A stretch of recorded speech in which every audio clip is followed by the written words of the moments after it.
Здравствуйте.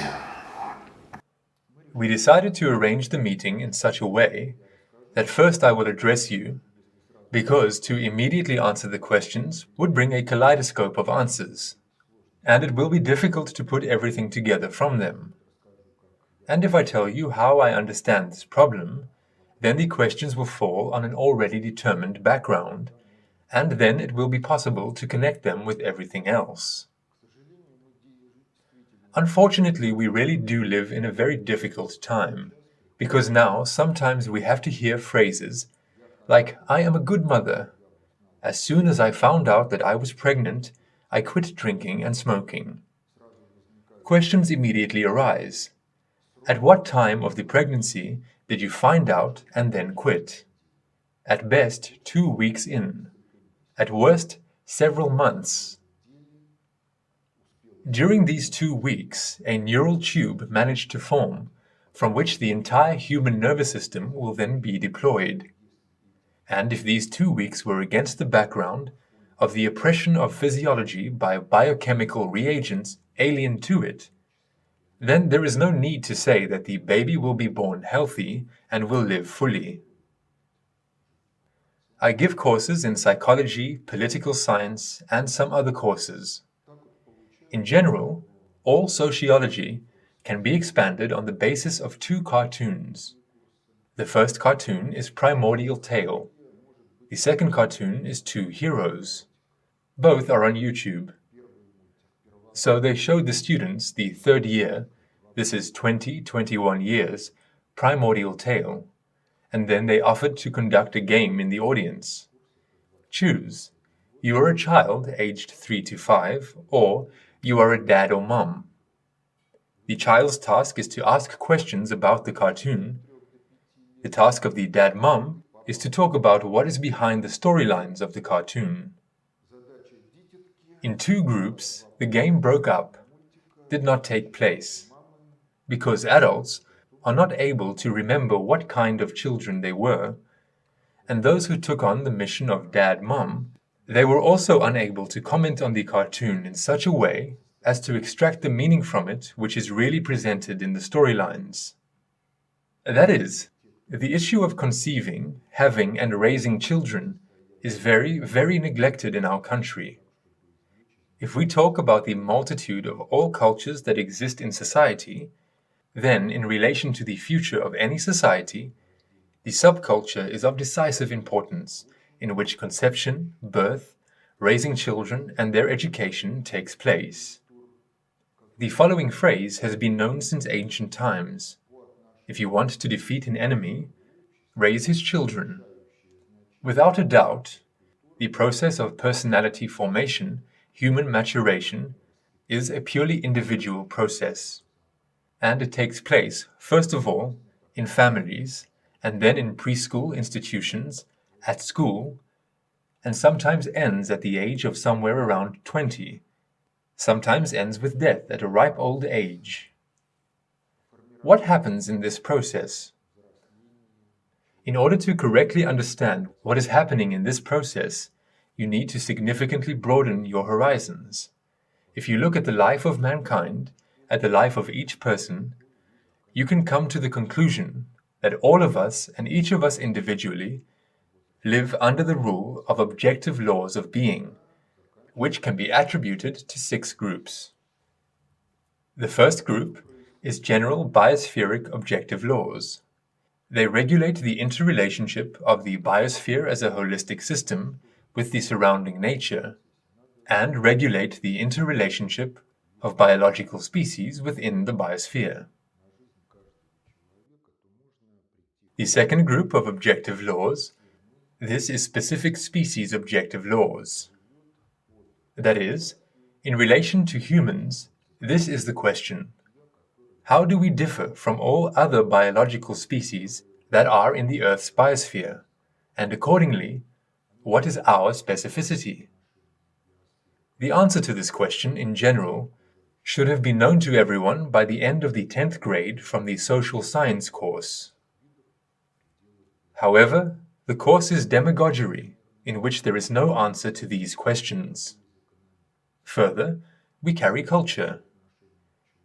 There are socio-cultural objective laws, according to which culture is variable, and we can build a culture that will kill society during the life of several generations, or we can build a culture that will ensure the harmonious stay of civilization on the planet in harmony with the biosphere and the encompassing cosmos.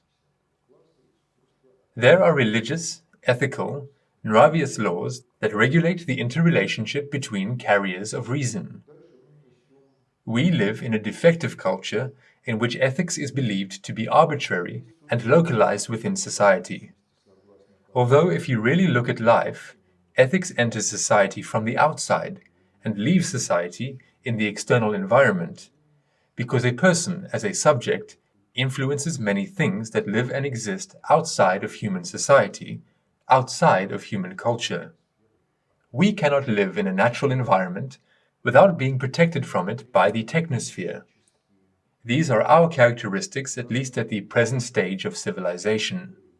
And accordingly, there are economic laws that are connected with the reproduction of the technosphere and the economic support of the life of peoples and each of us.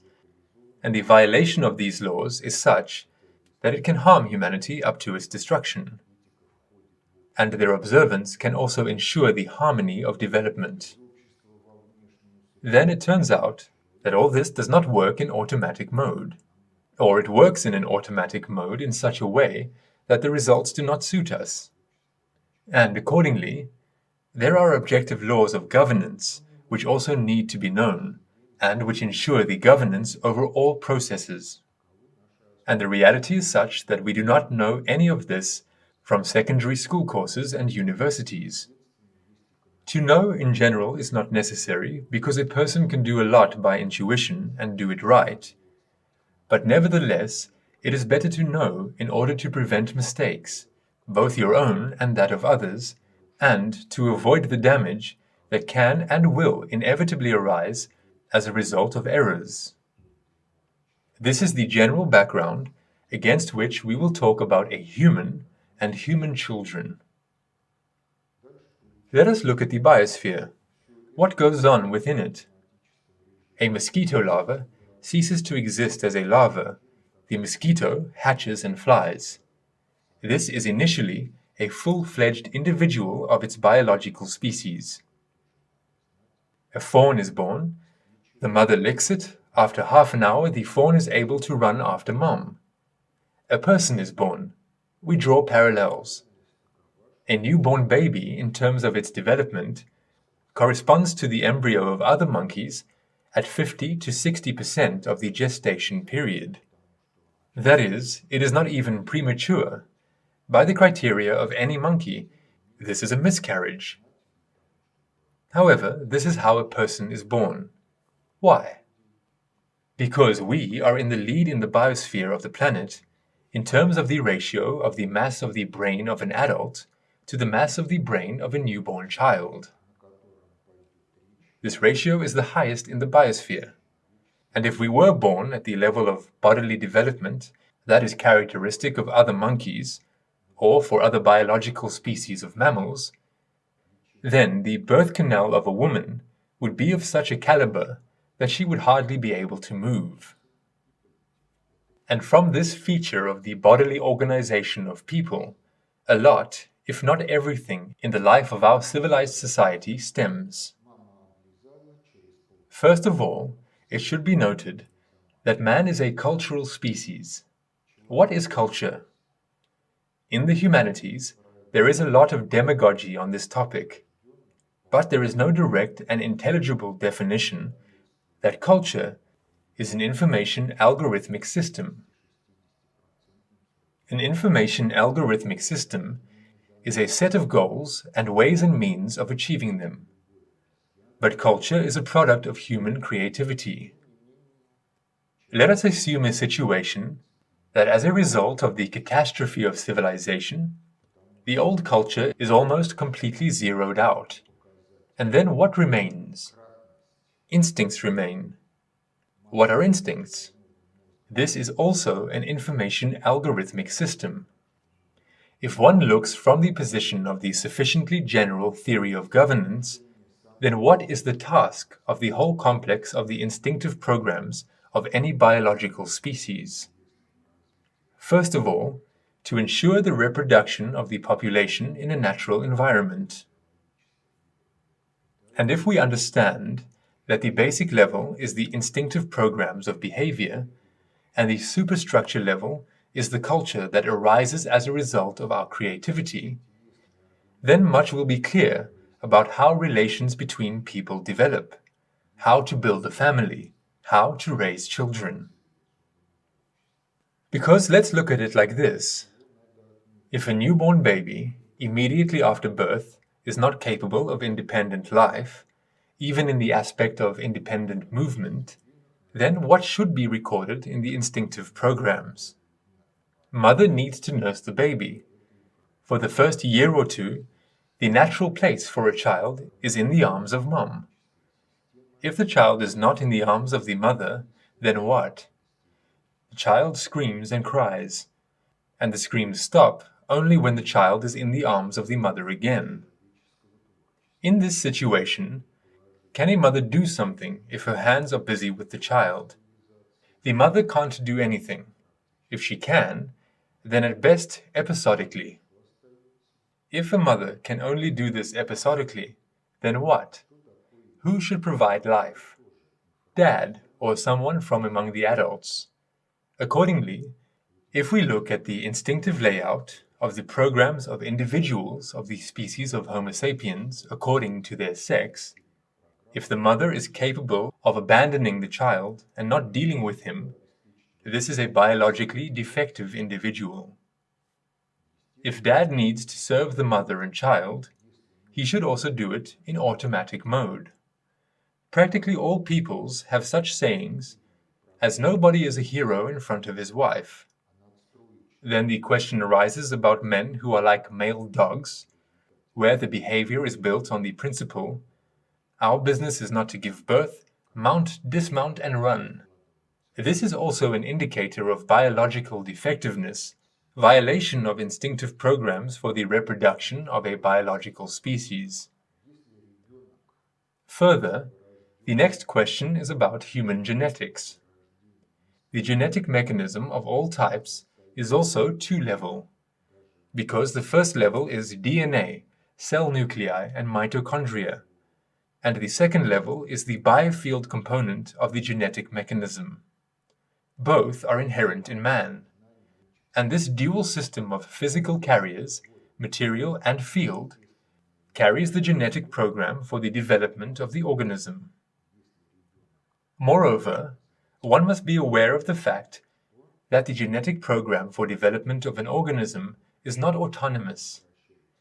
If it were autonomous, then our childhood could proceed in a form something like this. You are born, after that 20 years of lethargic sleep. At the age of 20 you wake up physically strong, intellectually competent, all the necessary knowledge is somehow already present, and the skills are already developed. But since the genetic program for the development of an organism is not autonomous, the organism and the psyche of a person can develop fully in one singular case, if there is an environmental impact corresponding to the stages of development of this organism, this personality, and accordingly, in interaction with the external environment, the body is formed, the macro-level biofield is formed, the psyche is formed. And accordingly, parents, family, society as a whole, this is also one of the environmental factors that affects the genetic program, and to which it responds in one way or another. Here one more circumstance becomes clear, that unlike all other biological species, the structure of the human psyche, if we understand the psyche as an informational algorithmic system, is not programmed in an unambiguous way. And people can go into bodily adulthood with different structures of the psyche. If everything is subordinated to instincts, then he is indistinguishable from other monkeys, even if there is a developed technosphere. But if there is a developed technosphere, then this is no longer a monkey with a grenade. This is a monkey with an atomic bomb, a nuclear reactor, chemistry, and much more, which is dangerous both for himself and for those around him.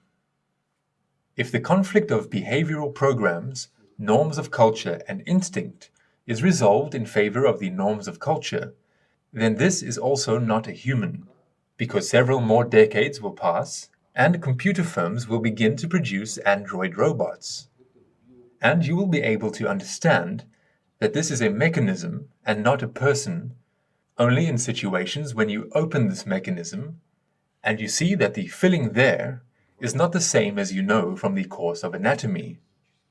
Either in some situations the software of this robot does not allow for behavior in it, and the program breaks down, or the robot behaves inappropriately to the circumstances. And you often see that people are not able to realize their creative potential in certain circumstances and find ways to resolve problems that emerge in these circumstances which are not in the pre-existing culture and which would allow us to come out of this situation in a life-affirming, not destructive way. And the creative potential of a person, even if it is in demand and developed, can be realized in different ways. One variant: I can do whatever I want, with no Nravious ethical restrictions. If you think that I'm wrong, show me that you are cooler, then I will obey. If not, then endure and accept me as I am. This type of behavior is described by Lermontov in the poem The Demon, and it can be considered that this is the demonic type of structure of the psyche. The human type of structure of the psyche has its own natural basis. Because if we turn to the teachings of the Abrahamic religions, then they all insist that during the creation of man, God blew his spirit into him. And if we interpret these words in terms of physics, then they can be understood in the sense that the human biofield corresponds to a certain component of fields which is absent in the biofields of other organisms. And this component of the human biofield is the carrier of a direct and absolutely classified from outsiders channel of communication with the Almighty. And in the culture of all peoples, this component is called shame and Sovest. Moreover, I would like to point out the difference that if you turn to literature published before 1917, then shame and Sovest are interpreted as innate, inborn human qualities that culture can suppress. While in literature after 1917, when atheism became the norm, shame and Sovest were interpreted as acquired qualities of a person that must be taught to him from childhood. These are mutually exclusive provisions. Imagine there is no culture yet. There are adult instinctual programs according to which mom chooses dad, because it is really the woman who chooses the one who will be the father of her children. She can do it unconsciously, intuitively. She can do it consciously, but she is the one who chooses. And she emits something to which the man reacts, responds, and the woman becomes interesting to him. Here comes the second moment. The woman either confirms her choice or refuses, and the situation returns to the original one. If the choice is made, the conception happens, and then the child is born. Europe offers us uni-sex upbringing, and in Norway, the issue is being discussed that a child at the age of about 9 years has the right to determine his or her gender.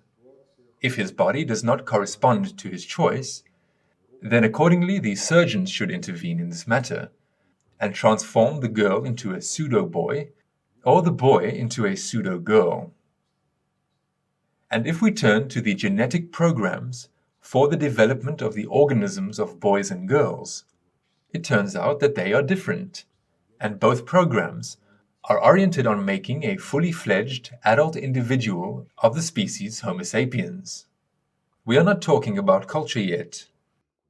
Or what is the difference?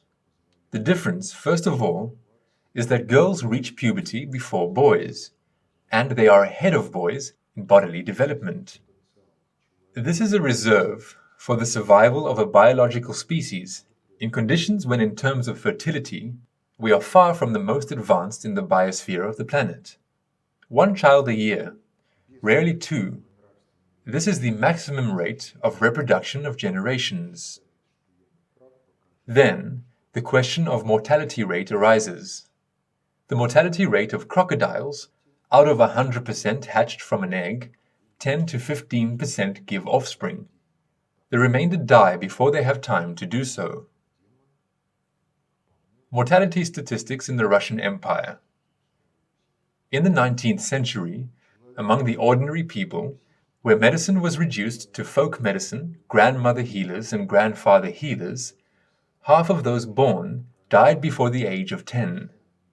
Of the remaining half died before the age of 40. Those who passed 40 years, maintaining more or less normal health and capacity, lived as far as the biological resource of the body allowed, and crossed the 100-year mark. There were also such.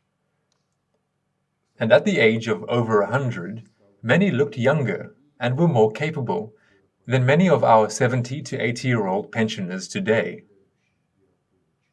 That is, the problem of survival of offspring for humans is relevant, provided that the level of development of culture is 0. How to ensure the survival of offspring and females? There are 2 frontiers. The first frontier is to prevent the impact of any threats and dangers. The second frontier is the withdrawal from the impact of threats and dangers of mothers and children up to self-sacrifice. Let's have a look, proceeding from the need to solve such a problem of reproduction of new generations and ensuring their survival. To prevent children and mothers from being exposed to danger, what is needed? The mother must sense danger from 7 miles away and avoid it. And if we look at how girls grow up, we will see there comes such a period that the girl becomes clever, prudent, somehow suddenly. But clever, sensible, not in the sense that she can explain all the secrets of life, but clever and sensible in the sense that she does not climb into transformer boxes, stick her fingers into sockets. She does not set up experiments that may end in explosion or something else. She bypasses all dangers. And if a brother or adults climb somewhere, then she has the question, "Are you a fool? Why are you climbing there?" And the girl initially learns intuition. Let's take a further look. Suppose that the genetic program for the development of the boy's psyche was similar in this regard. What would happen? The boy masters intuition, and since he does not need to be distracted by a child, he senses danger from 10 miles off, not even 7. Bypasses it for 10 miles, obeying the instinct of self-preservation. What will happen? This is not to speak about being a boy or a girl. The point is different. That the survival rate of mothers and children in the natural environment would be significantly lower.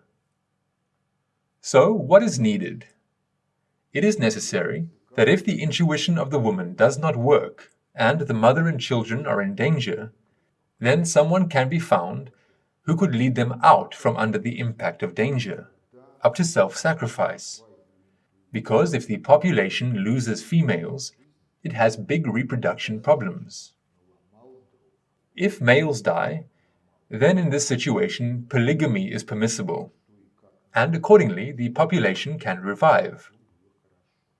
And correspondingly, the genetic program for development of boys emerges at a time when boys start to play with danger. The classic phrase of Gena the crocodile from the famous cartoon, "When I was a little crocodile, I never climbed the transformer booths." Gena, if he's not lying saying that he did not climb, then this is for one single reason. In the jungle in which he lived, there were no transformer booths, but there was a different set of dangers. And if you understand that Gena is the personification of a caring man, then he also would have done something like that. As children, we all read or watched The Adventures of Tom Sawyer. Aunt Polly is based on Mark Twain's real aunt. The real aunt of Mark Twain raised the boy Sam. Once she was told that Sam, playing with the other children, had drowned in the Mississippi. The aunt reacted, "People born to be hanged are safe in water." Sam returned home for dinner. And now let's look at the life of a highly civilized society. The city, high social security. Boys enter the period of games with danger, and this is a physiological need. There is no problem in a village. In the surroundings there are forests, rivers.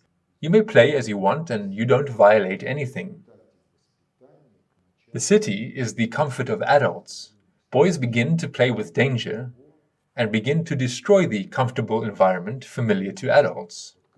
How does adult society qualify this? Juvenile delinquency, antisocial behavior. The suppression begins. As a result, the genetic program for the development of the boy, both in the aspect of the development of the body and in the aspect of the development of the psyche, is suppressed, distorted, and as a result we get a not quite a woman. Because in principle he cannot give birth, but psychically he is not yet a man.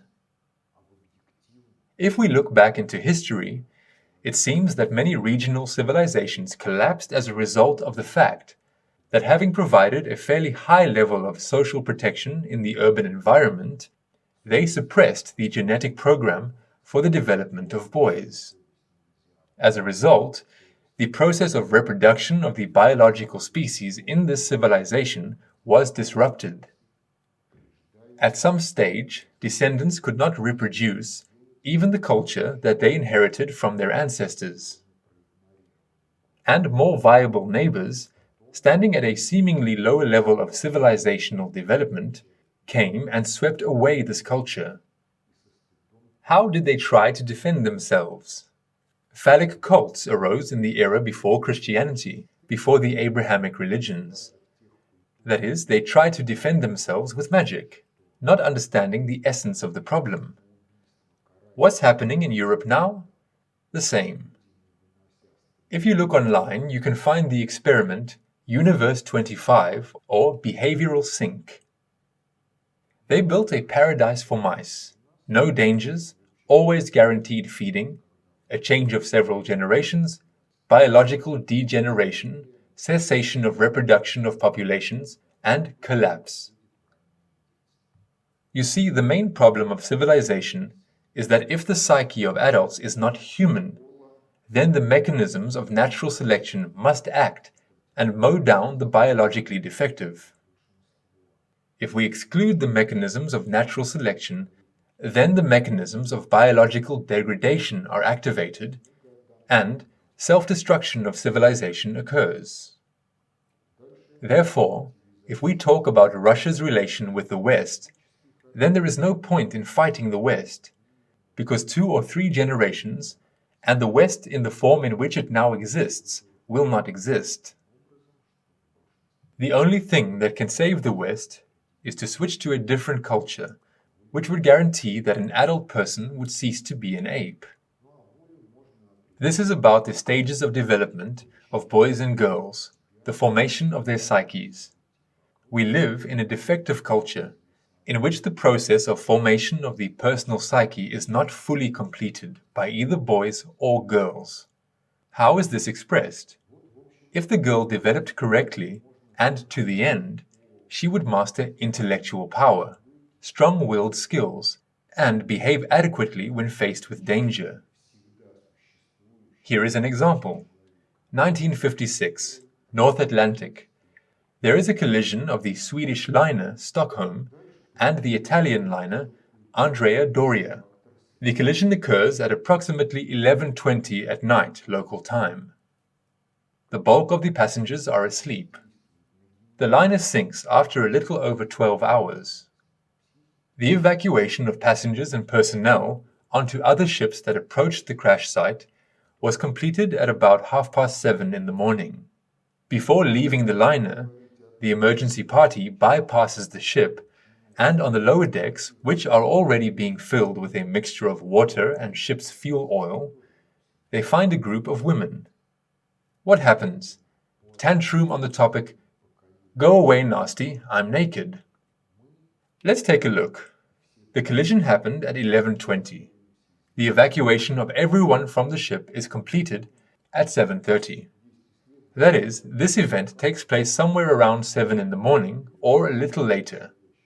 At least 6 hours have passed since the disaster, and this is much more than enough time to evaluate what is happening and develop a line of behavior. No, the ship is sinking, they are hiding heaven knows where, and to the rescue team they declare, "Go away, nasty, I'm naked." The men grabbed the girls under their arms, carried them to the boat deck, and saved everyone. Further, in all languages there are such sayings as "a man is strong in hindsight." What is this about?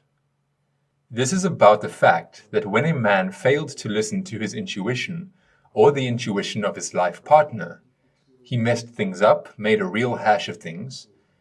After he has messed things up, he is able to explain what it was necessary to do and how it was necessary to act for everything to be good.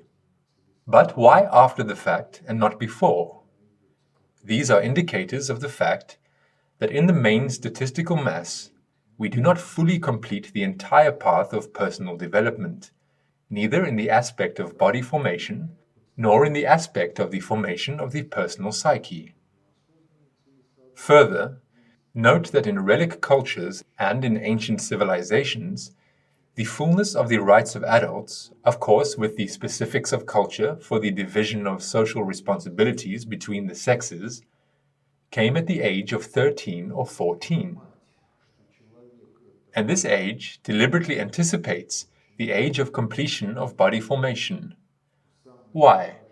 Because the ancients believed that an adult person is not a body, but a certain character. If a person is subject to instincts, then he has not matured to the level of an adult. Therefore, they made sure that the fullness of civil rights, in modern terms, was achieved as a result of upbringing by the beginning of adolescence, if adolescence is counted by the fact of the awakening of sexual instincts. At this point, the character should be formed in such a way that the adult person is not a slave to instincts. What is necessary to ensure that a person is not a slave to instincts? If we understand that the human psyche structure is thoughtfulness about what is dobro and evil in their concreteness, and not in subjective interpretations of situations, but in the objective, then the human type of psyche structure can be defined in one phrase: willpower subordinate to the dictatorship of Sovest. Sovest is the direct channel of communication and connection with God. Sovest cannot be deceived. Sovest always exposes, reveals, brings to light, and in relation to the development of a situation, Sovest proactively obliges a person to do something or not to do something. If we have ignored the voice of Sovest, then when we mess up, shame exposes our erroneous activities. And with shame too you cannot bargain.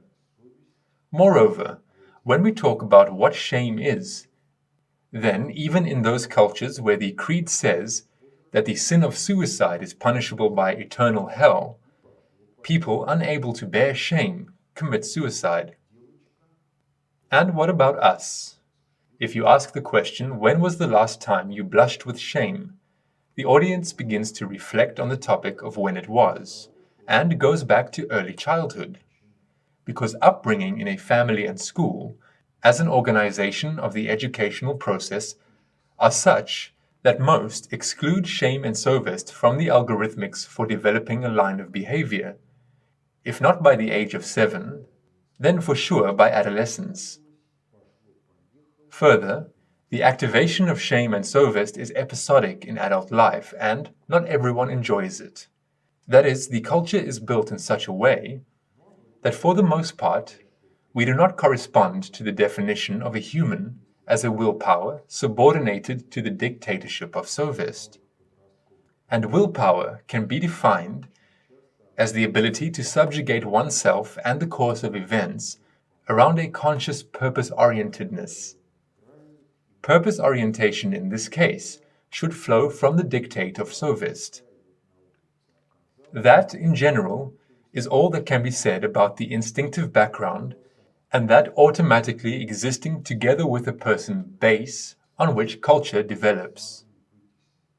Further, it turns out that culture is an environmental factor which affects us, which affects the genetic program for the development of the body and psyche throughout the entire period from the prehistory of conception to the onset of adulthood. If we talk about how biological species adapt to the effects of the environment, the adaptation process is also two-leveled. Slowly, in relation to the generational change of factors, we and all other species adapt through the changing of genetics. Moreover, there are studies that show that the noosphere of the planet is aware of the upcoming changes, and genetics change proactively in relation to the time of the appearance of these factors that will have an impact. And in relation to the rapidly changing circumstances, each person adapts individually, depending on his skills and creative potential. This is characteristic for a human. And on this basis we form a culture. Moreover, we form a culture in any case, deliberately, purpose-orientedly modifying it somehow, or unconsciously, purpose-orientedly introducing into it some changes.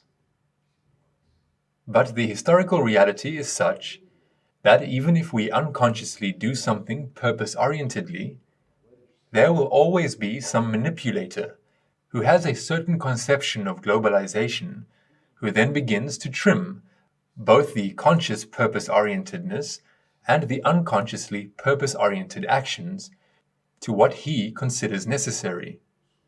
And so it turns out that society seems to want one thing, but the result is something completely different. If you understand that a human is a willpower subordinated to the dictatorship of Sovest, then the worst thing that parents can do when raising children is to get the child to obey. Because in order for the willpower to be formed, the Sovest not to be drowned out, the child must take initiative.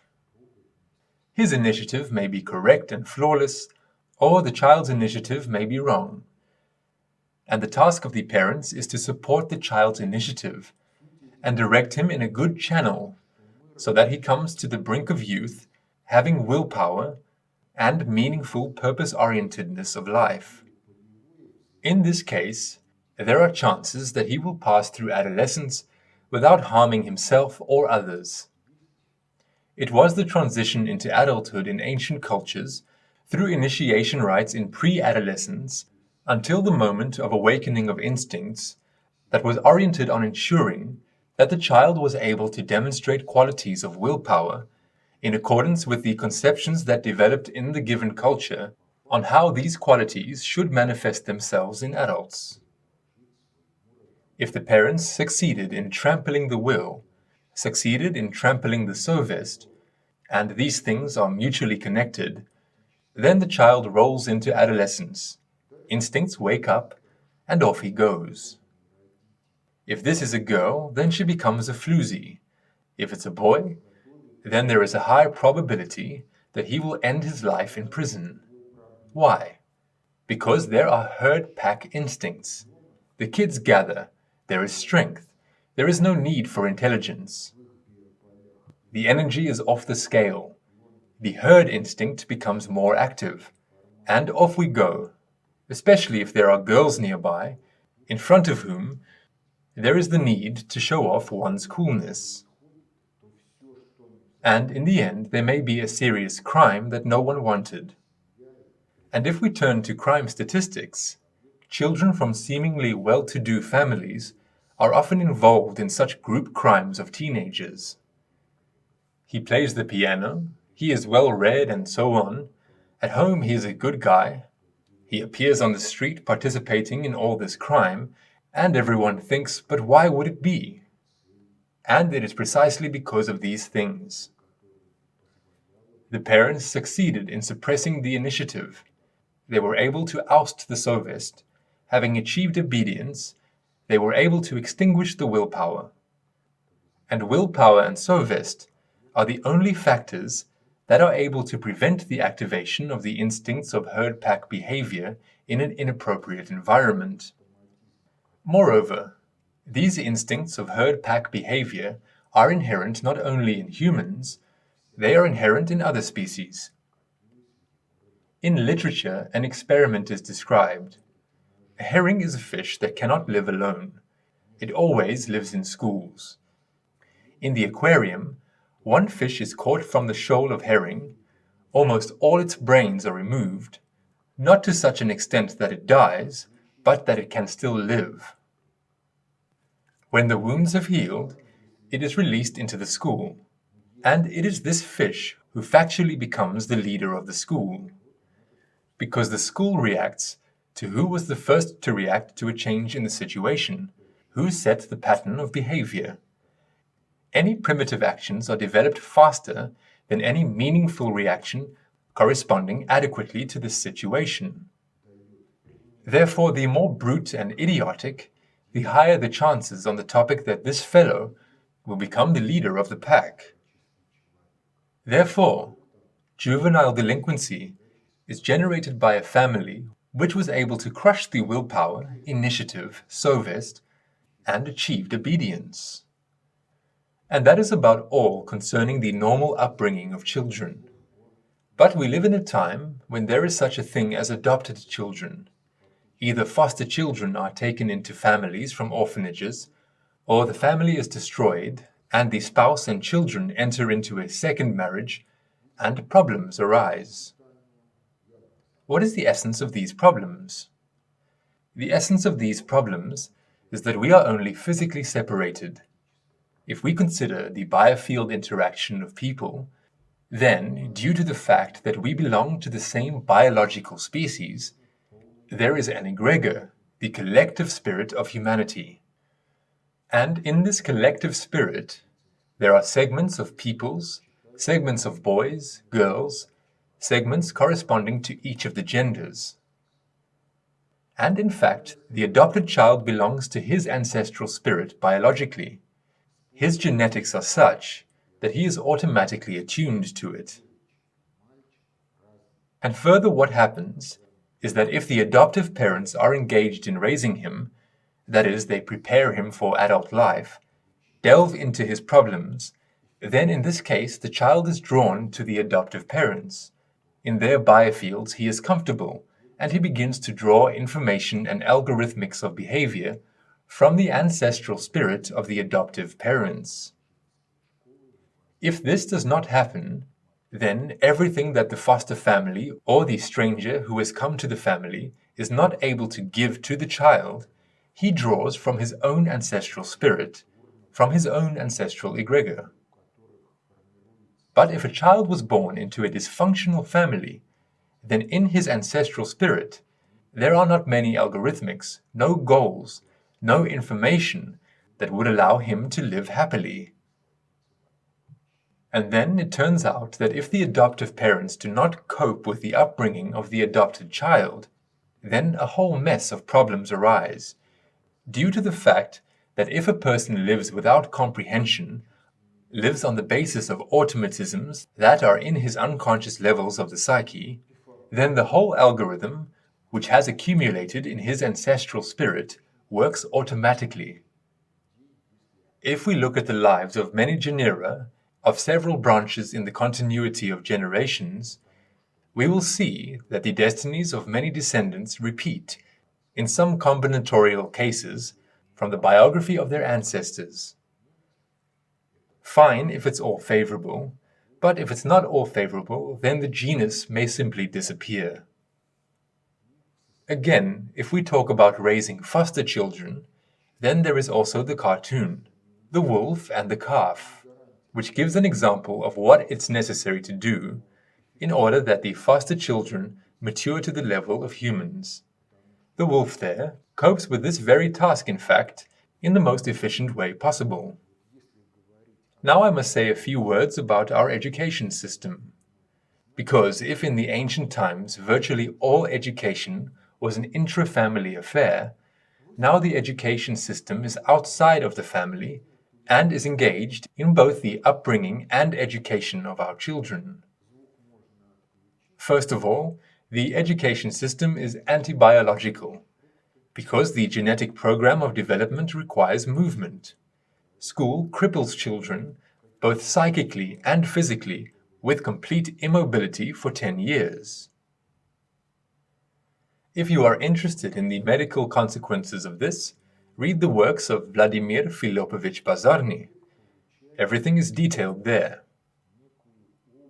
The second side of the issue is that girls and boys have different ways of perceiving and comprehending the world.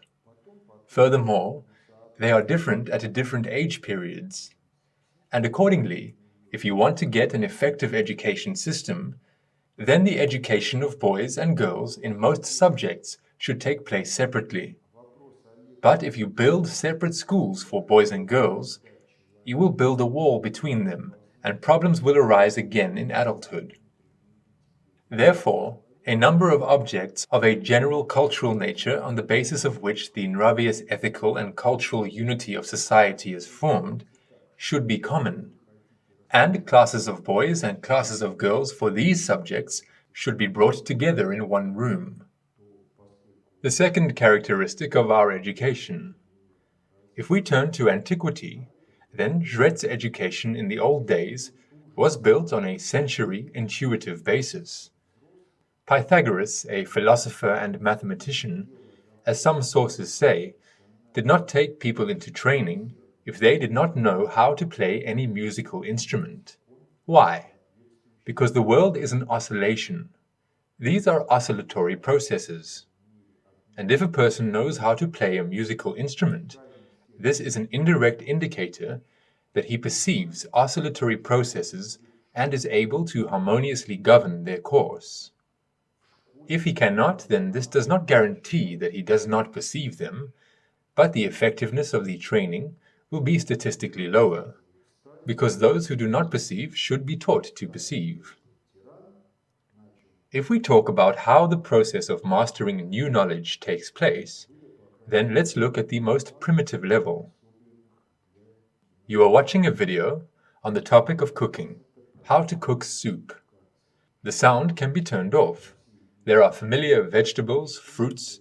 It is clear what to do with the knife, what to do with the ladle, and so on. You don't need any words in order for you to reproduce the process. And this is an indicator that on a sensory, intuitive basis, a person receives a kind of image-based, if through hearing then melodic, picture of the world. Then the flow of the senses he correlates with this picture of the world, which is in the psyche, and on its basis develops a line of behavior. When does the question of lexicon come? The question of lexicon comes up when a person, not being able to relay his inner vision to another person, must tell this matter in words. And then it turns out that if you want to tell something to a kid at the age of 3 to 5 years, then since he has a certain level of development, you need to select single words. If you describe the same picture to an adult, different words are used. If it comes to a narrowly professional, specialized activity, then this will already be the third lexicon corresponding to the professional sphere. But the video in your inner world is the same. The detail of this video is also the same. Now watch what happens at school. At school, the first skill is to read and write. But now it is said, Stalin is a despot, a tyrant. After the war, he began to build schools in which there were at least 2 classrooms adapted for film screening, and the program of cinematography of schools was developed, and most likely, Len Film, this is one of the studios, that was engaged in purposefully shooting films for the learning process in schools and universities. Moreover, now for us the issue of video replication is a trifling matter. A USB drive into one computer, a file is transferred through a USB flash drive to another computer, and that's it. And in those days, how was it done? The film screening standard is 24 frames per second. The film in the camera is 36 frames. That is, 1.5 seconds and there's no film in the camera. How many schools did we have? We had many. And the replication of films is how much chemistry is needed for the production of film and for its processing. And 35 millimeters, 24 frames per second, was too much for the country's economy for all schools. And nevertheless, a school cinematography system was created on the basis of 16 mm standard, not 24 but apparently 18 frames per second, but so that all schools, all curricula, were accompanied by video. That is, the right hemisphere of the brain is active. By the end of the 50s, the program had been cancelled. The great thaw, democracy, the overcoming of the consequences of Stalin's tyranny. At that time, the children were asked to illustrate Pushkin's poems. A bold kibitka skips and burrows, and plows a trail of fluffy furrows. The driver sits behind the dash, in sheepskin coat and scarlet sash. The first grader does not yet know what the word furrows means, but if the furrows are fluffy, then fantasy draws a white, fluffy beast. He also does not know what a kibitka is, but here associative thinking works. A kibitka, a kubitka, a cube.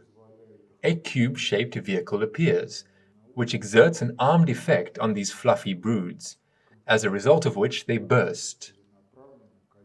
The driver, from the point of view of a first grader, is a specialist in digging holes. So he is given a shovel. This is an extremely striking example. If you immobilize a student and force him to read texts, then the student's psyche works in exactly the same mode as he illustrates Pushkin's poems. He has no images for this. And in order for there to be images, the child must move. His sensory system must be active. And in addition to this, in addition to the text, there must be a video sequence. But the modern education system does not allow for this. Therefore, the reforms that were carried out, including in the post-Soviet times, make it possible to characterize the Ministry of Education and Science as a legalized gang of komprachikos who deliberately maim children, despite the fact that throughout the entire time since Soviet times, people who understand biology, physiology, and the psyche of children have insisted that the education system be radically rebuilt so that it would be an incentive for the full implementation of the genetic program for the development of the body and psyche of boys and girls. Now children come to school from their families already crippled by TV and immobility in a city apartment. During the first year of study, they mostly lose their health. In graduation classes, healthy teenagers are an isolated phenomenon. When they enter universities that still have a Soviet teaching system, face the fact that freshmen recruited on the Unified State exam are not teachable. At the St. Petersburg State Electrotechnical University, LETI, named after V.I. Ulyanov, they decided to find out what the real level of training was. They had the freshmen solve the entrance examinations of the Soviet era in physics and mathematics. In physics, the average score was 2.4, in mathematics 2.6. The fact that the score is lower in physics is natural, because physics requires the intensive work of the right hemisphere, figurative imagery thinking, which the school purposefully suppresses. And this despite the fact that in the 70s There were specialities at LETI where one could only enter with a passing score of more than 23. That is, you had to have an average score on the certificate of above 4, and had the right to get 1 4 in the entrance exams. If you received 2 4s, or the average grade of the certificate was 4, you did not go to these specialities. And now, in many universities, as their rectors say, the first year is an analogue of the working faculty of the 1930s, when school graduates reach the level that allows them to master university programs. Further, it turns out that a fair share of students today are not able to write down the lecture notes on their own. The lecture must be stopped, and certain provisions must be dictated. From what they themselves have written in the abstract form, after a week, they are not able to develop a narrative on the topic of the lecture. What happened under the name of reform of the education system is a crime. Crimes of the provision of services of inadequate quality up to high treason, because the beneficiaries of the decline of the quality of education are Russia's geopolitical competitors and international organizations for which Russia is simply an object of exploitation, but the Russian people is a multinational population. Russianness is a civilizational attribute, not an ethnonym subject to destruction. These are the conditions in which we must conceive, give birth, bring up children, give them education, overcoming the policy of the state that has been taking place throughout the entire time since 1953.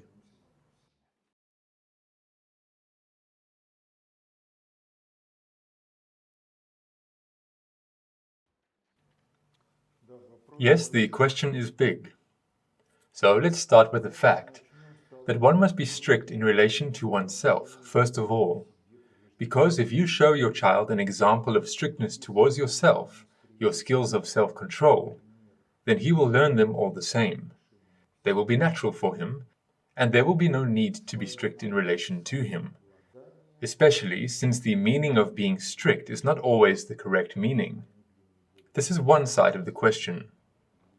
And the second side of the question is that it's possible and even necessary to indulge children, but to indulge children when they are trying to twist ropes from parents and grandparents, this is not possible.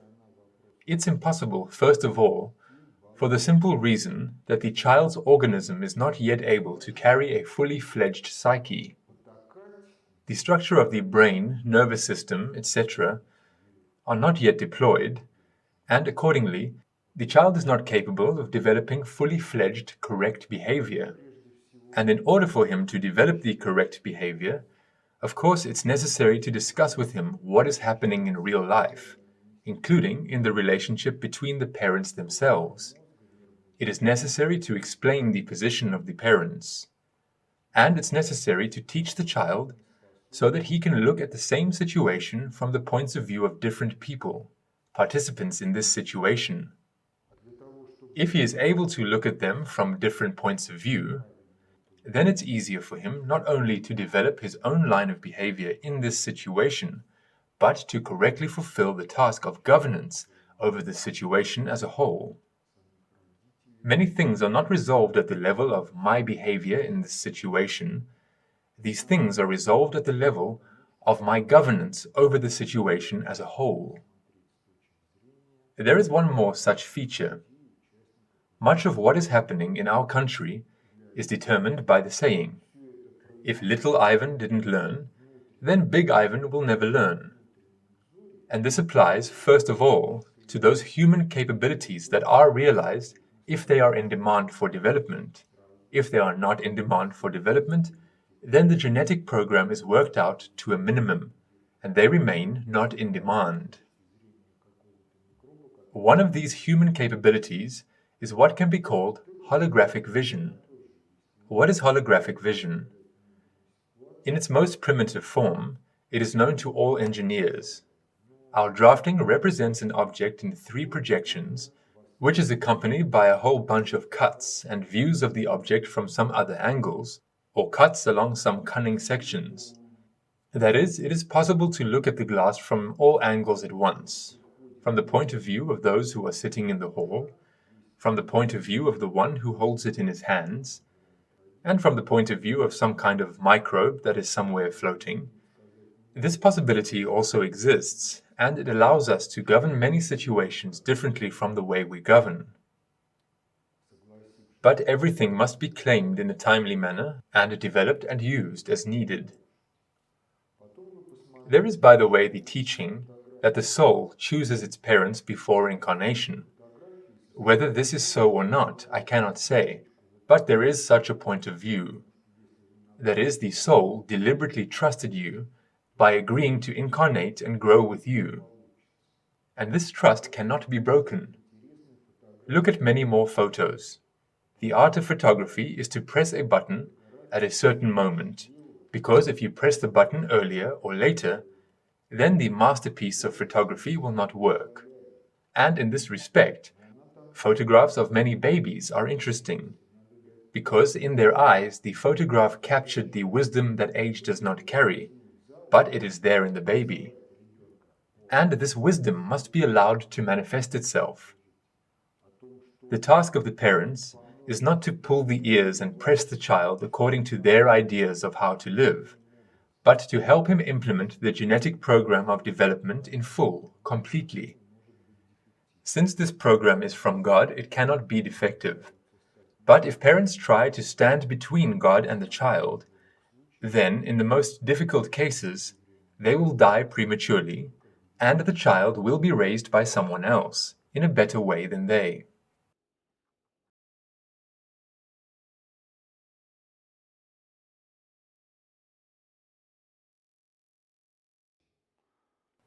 First of all, one must actually grow up, and there is only one way to convey this, by preventing parents from those mistakes that they are doomed to commit at the personal level of development they have achieved.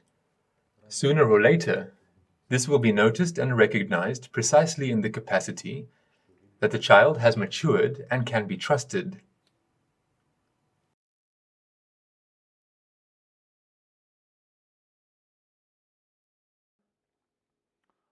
First of all, you need to be sincere, in the sense that you don't deceive yourself in any situations. If a person is not sincere, then even when meeting a soulmate, coming face to face, staying with him or her, due to some circumstance, in communication over the course of a long period of time, he will reject his soulmate. This is if we are talking about soulmates. If we are not talking about soulmates, then a person, having become a human, that is, having entered the human type of psyche structure, he gains freedom from instincts, and accordingly, in this case, he is free in love, in choosing a chosen one, in choosing a life partner. But in this case, one must understand that if he is a man, then Tanya must not be loved like Lena, and Lena not like Masha. And after a person has been chosen as a life partner, this is a situation that has no rollback. Even if you made a mistake and the companion cheated on you, all the same, you are responsible for his or her future life. If this is not a narrowed one, a soulmate, then you won't be able to ensure the full realization of your destiny to the maximum. Someone should come, and accordingly, there will be some friends with whom he or she will communicate. But the question here is that communication does not mean having sex outside the relationship, but friends in this case should be shared.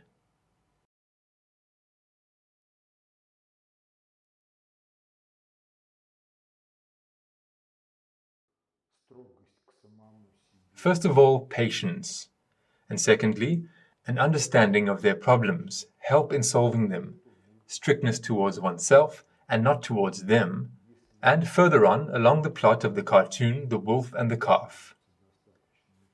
If such a strategy is implemented effectively enough, then, if not in a year, at least as adults, the children will understand that they owe much to you in life, and your task is to simply accept them at that point.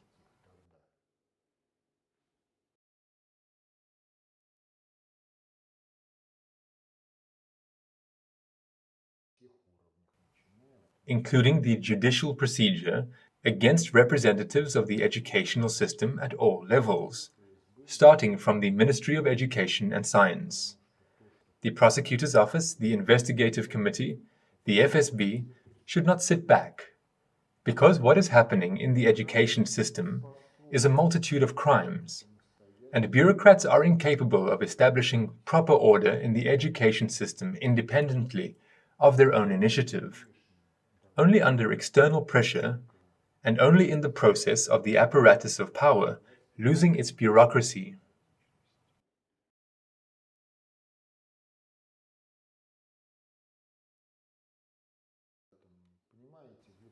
This may be an example of such a saying, but it may also be a different result. In order to convey to a person some information, including the information that will encourage him to personal development and to change his lifestyle, one must speak in a language that he understands. If information is conveyed in a language that he understands, then he can begin to personally develop.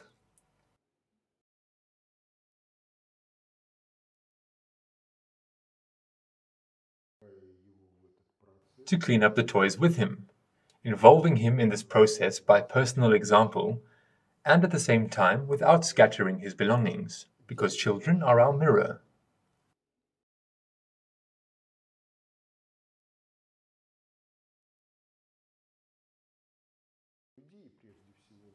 You can't read about this systemically anywhere, so you have to be observant. But if we talk about information algorithmic support for the behavior of all people, and first of all adults, then we can identify three components: innate instincts, unconditioned reflexes, and acquired, culturally conditioned reflexes. And it has two components. The first component, the imprinting component, is the first impression effect. The effect of a first impression can be indelible throughout the course of your life. How does it arise and when? For the most part, indeed, in the early childhood years, which, as adults, we forget.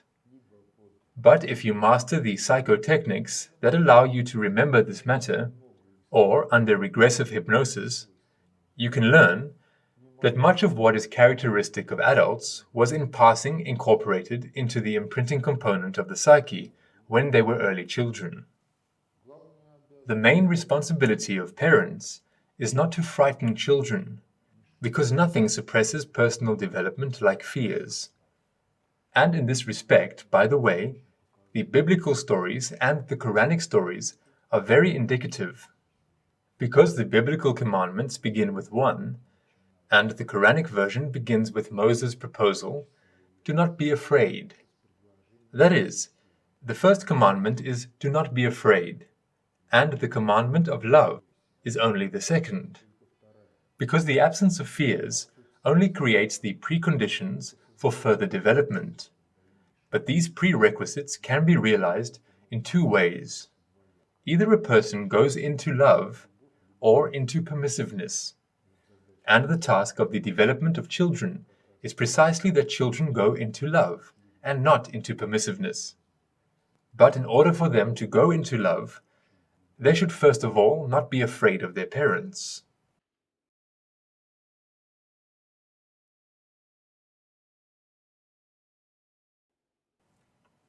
It may not always be possible to avoid it, but nonetheless, the question is whether the children entered into love in such a situation or not. If they have entered, then love creatively solves any problems.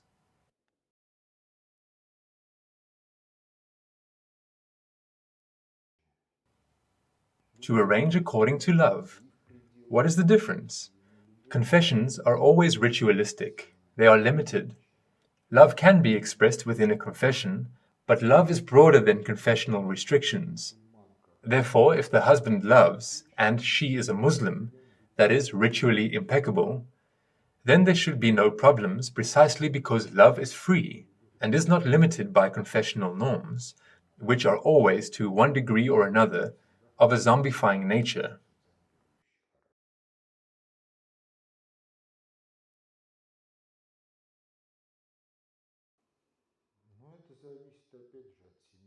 I have a bad attitude towards this, because for the full-fledged becoming of the character of both boys and girls, they need models of both male and female behavior. And for this, a family is required. Moreover, preferably a family of several generations living in the same household.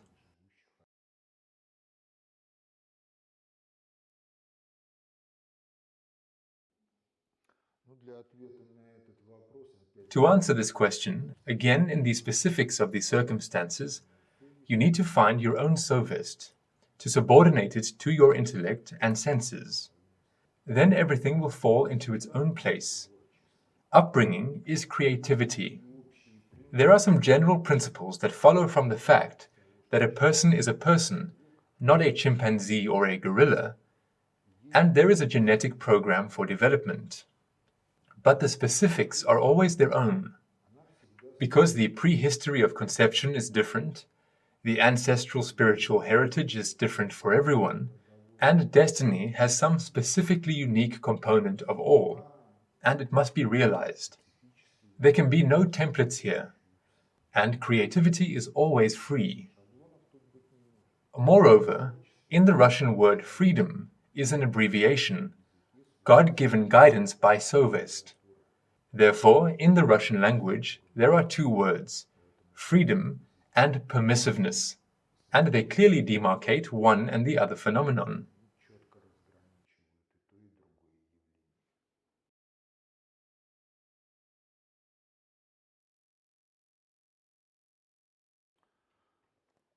No, if you characterize the culture of any crowd elite society, then it is characterized by one word. This Japanese word is bonsai, the art of growing dwarf trees from those trees that would have grown as forest giants in their natural environment. But in this case, bonsai is applied not in relation to the development of plants, but in relation to a person.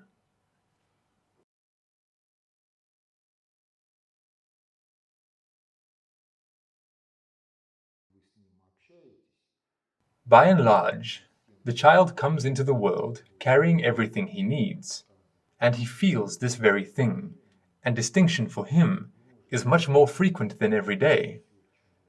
Therefore, if you communicate with him and do not put a wall between yourself and him, and he tells you about what he feels, what is interesting to him, you can comment on everything that he tells, provided that you know this and delve into his problems, meaningfully helping him to grow. After all, the task of parents is not only to solve those problems that a child, due to his age, cannot solve. The task of the parents is to prepare him for the independent solution of problems in adult life. And therefore, everything that is here in the question is, in one way or another, known to the child at the level of feelings. Because the already mentioned episode with the cartoon Primordial Tale, in another version, has a different layout. A girl at the age of 2.5 saw the Primordial Tale. After that, over the course of a week, she watched Primordial Tale every day, and every day she spoke intensively with her grandmother on these themes, because packed into Primordial Tale is probably 80% of sociology which adults should know, and politicians first of all. Whether adults are able to unpack all this information and convey to the child in terms understandable to him, this is another thing. The task of the parents, first of all, is to not close off from the child when he comes up with some questions that seem to have nothing to do with the child's life.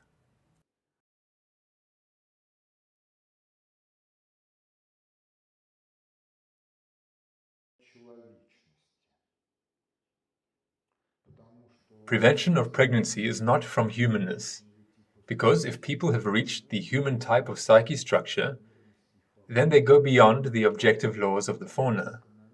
In the fauna, the main objective law is the excess birth rate in relation to the capacity of the ecological niche. As a result, the surplus are subject to destruction, either by natural selection or in intraspecific competition. Natural selection is statistics of morbidity and mortality, and intraspecific competition has shells of crime, criminality, and war.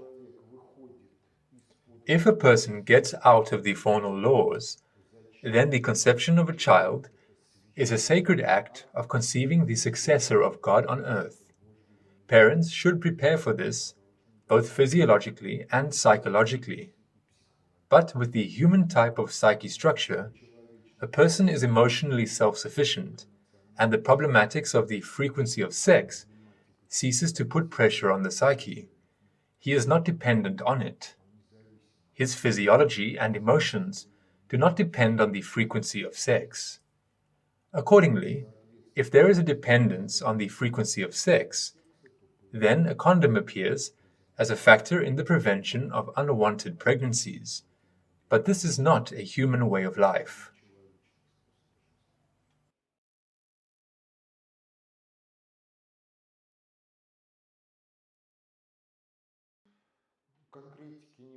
The concretics I cannot say, because we live in a culture in which any texts are defective to one degree or another. This also applies to the texts of the conception of social safety, since they are also not effects from the Almighty. Read everything critically. Relate to your feelings, intuition, and reason. Thus you will save yourself from many mistakes, because even the truth, having become a foolish faith, leads to confusion, which is accompanied by mistakes.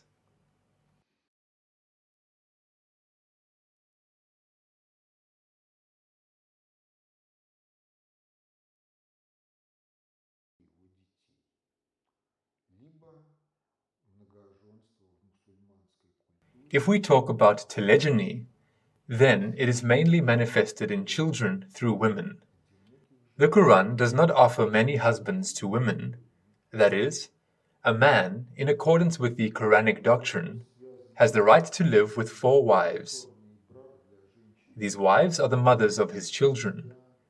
Or polygamy in Muslim culture is a means of social protection for widows, single women, and the children they have. The second question is related to the fact that remarriage for women in the Quran is allowed after 3 or 4 months. This period is necessary so that, at the level of biochemistry, the woman's body is cleansed of the genetic material of previous men. Speaking of the biofield component of telegony, then in general, much is blocked by the woman's meaningfully willful attitude towards everything that came before her, and by the blocking of those information flows that have become a part of her biofield system as a result of cohabitation with previous men. Yes, this requires work. In some situations, it may require external help from other people, for whom the biofield component of life is not just a verbal statement and an intellectual rational conclusion, but is perceptible by them directly.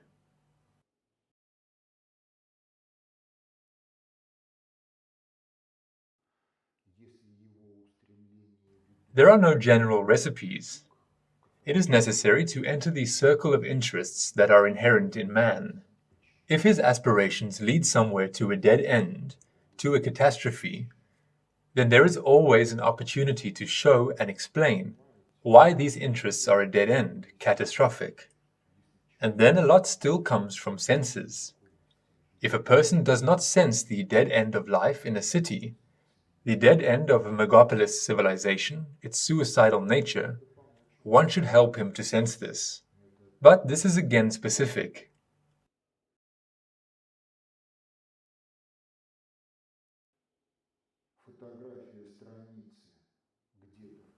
There are children who learn to speak and read almost at the same time. And if you do not interfere with the child, then why not learn to speed read at the age of 3 to 4 years? Another thing is what methods. Speed reading is, first of all, visual memory. A photograph of a page somewhere in the psyche must be available for later reading at the rate of speech. That's all. But the rate of speech may not be at the rate of consciousness in an ordinary state, but at a different rate, higher. And there is the question, speed reading of what?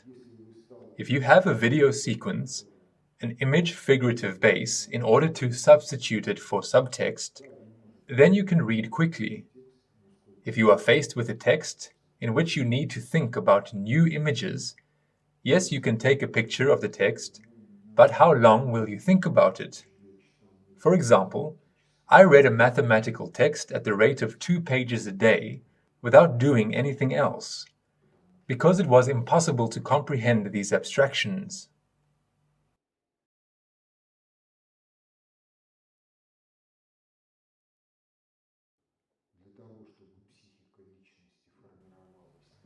An incomplete family, be it a man, be it a woman, in rare cases is able to give a fully fledged upbringing to either a boy or a girl. In order for the psyche of a person to form correctly, you need a dad, mom, loving grandfather, grandmother, and if alive, then great-grandmothers, great-grandfathers. In an incomplete family, one way or another, this will always affect. At best, the child will be able to replenish something through the ancestral spirit, but provided that the parent alone does not obstruct, does not interfere. Often, a mistake in single-parent families is the imposition of hatred on the departed spouse. As a rule, through the system of egregorial connections, due to the fact that he is really the biological child of the departed spouse, information becomes available at unconscious levels that contradicts the official version of the incomplete family in which he is growing up. This can drive the child to schizophrenia, to suicide.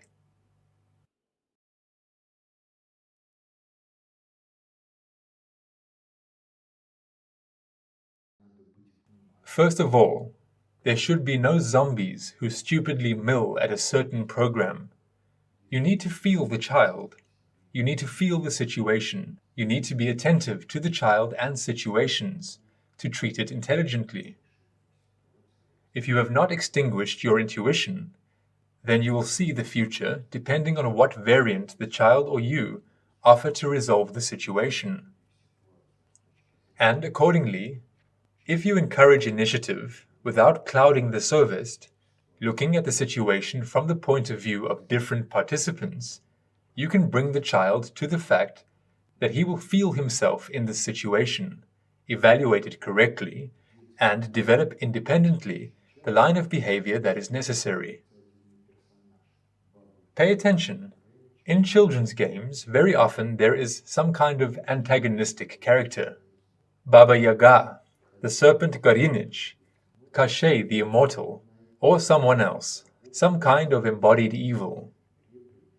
And although there may be many children, there is no one among them who would agree to take on the role of this villain in the game. Nevertheless, the game proceeds, and the villain is present in the game for fun, imagined by everyone in sync. This is an indicator that children are initially striving for dobro, and in order for him to choose the side of evil, parents must try very hard to evade their parental duty.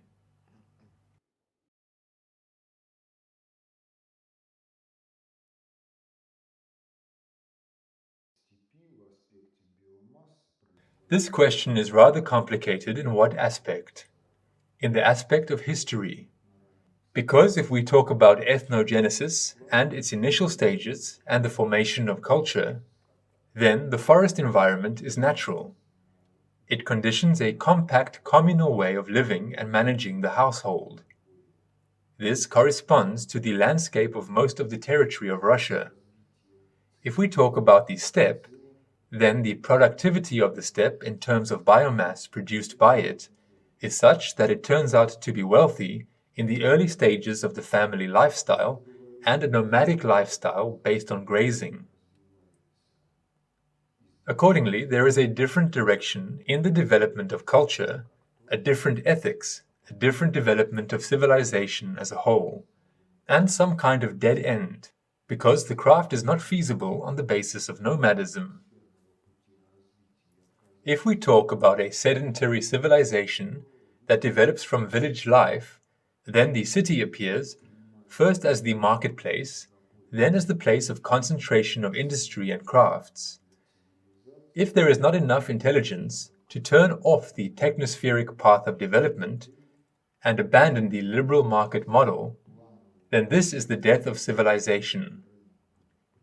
If there is an understanding that the megapolis way of life is suicidal for civilization, then what is inevitable is the abandonment of the liberal market economic model and the construction of a system of planned economy in which the market will be subordinated to the plan, in which the price will be perceived not as we are accustomed to perceiving it, but as a financial expression of an error in economic governance, and accordingly, the tax and subsidy mechanism should be focused on maintaining the healthy lifestyle of the civilization. And from here comes the state program of depopulation of cities, the destruction of many quarters of modern buildings, their reclamation in the aspect of introducing biocenosis into the structure of cities, and a completely different way of life of the planet as a whole.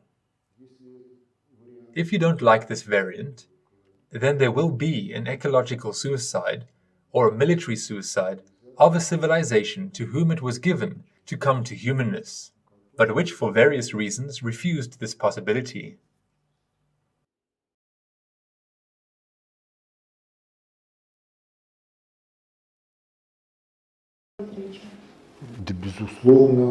Of course, you can wish the grandfather success, so that in relation to the grandchildren, he compensates for the mistakes that he made in relation to the children, and that were made in relation to him while he was growing up.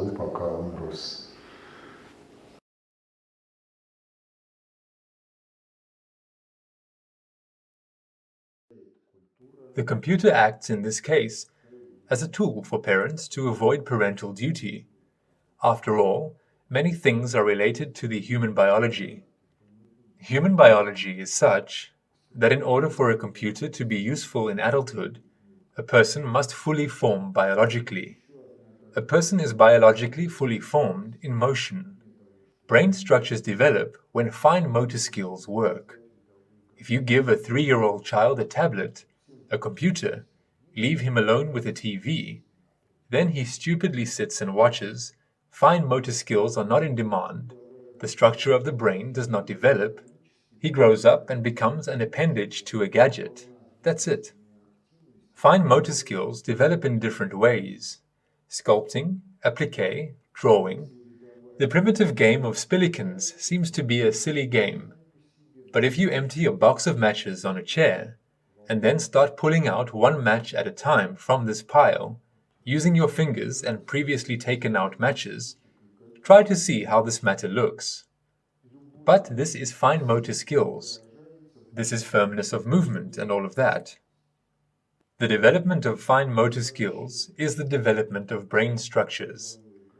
Many structures are universal in the sense that they do not care what information flows to process, those that come from the body or those that are generated by culture, and this or that intellectual activity requires working with these flows.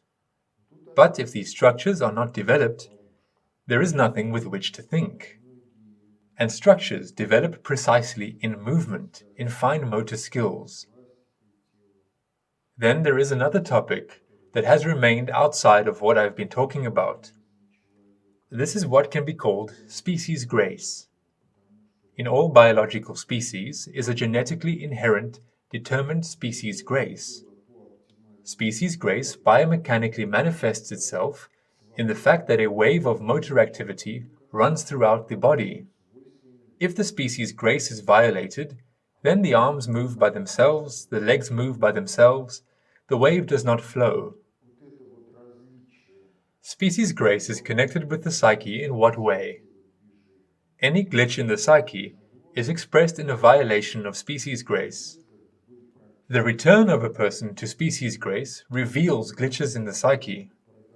This is a separate topic that is held separately on the internet under the name holistic movement. Here again there is a trap, because many sports activities, seemingly associated with body plasticity, which should contribute to the development of the human body, in fact enslaves it, because many sports have optimal trajectories. The movement of the body along the optimal trajectory can be the result of the free improvisation of a person to whom species grace is inherent, or it can be a worked-out automatism. And this difference between the free improvisation of body movements and the rolled-out template explains why Leesgaft was an opponent of sports equipment. In general, we live in a paradoxical culture. Herzen, a man who did nothing for the development of pedagogy, the pedagogical university is named after him. Leesgaft was an outstanding teacher of his era, whose legacy was neglected, who was the first to raise at the system level the question of the relationship between the physical and mental development of children, who opposed sports, pointing out the consequences of sports activities that are harmful to the body and psyche. Only some institute is named after him, now the Academy of Sports and something else there. Although if you read Leesgaft and look at life, then there would be many questions that today would simply not be posed. School work lessons are destructive. Why? Because for work, for the motivation to work, there is nothing more unnatural like its meaninglessness, its uselessness. Further, the educational process is associated with the formation of character. But the educational process, mastering of knowledge, is not a means of character formation. Why? Because in order for the character to be formed, the feedback lines to be formed correctly, the child must face the results of his labor. As in cooking, you oversalt the soup once, and the second time you will salt it with accuracy. What about education? 10 years of school, 5 or 6 years of study at the institute. The results of this process are in the subsequent life. In the process itself, they are not tangible. In order for the results to be tangible, labor must enter the education system, but not in the form of worthless labor lessons, which uselessly grind resources and time, but as a real thing in which children participate. The genius of Makarenko consisted in the fact that he was able to organize the educational process in his commune, inseparably from the generally useful labor activity. But this again is not formalized bureaucratically, and therefore is rejected by the system. If, for example, in the Makarenko commune, cameras of the FED type were produced under license, then at that time, this was high technology. But if all communes began to produce the FED type cameras, and even if they did well, the market would have been overfull. The problem is that, in every locality, children in schools must be involved in useful labor activities in accordance with the real social needs. But for this, again, it is necessary to radically restructure the education system, and it must be debureaucratized so that this process is not formalized, but modified in accordance with the vital needs of society.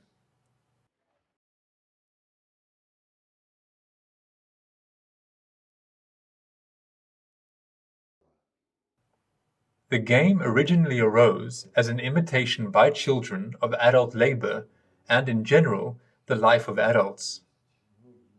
The game promoted the development of practical and psychological skills that were necessary for adulthood. The game developed creative potential in children. What do we offer now? A whole bunch of industrially produced toys and games.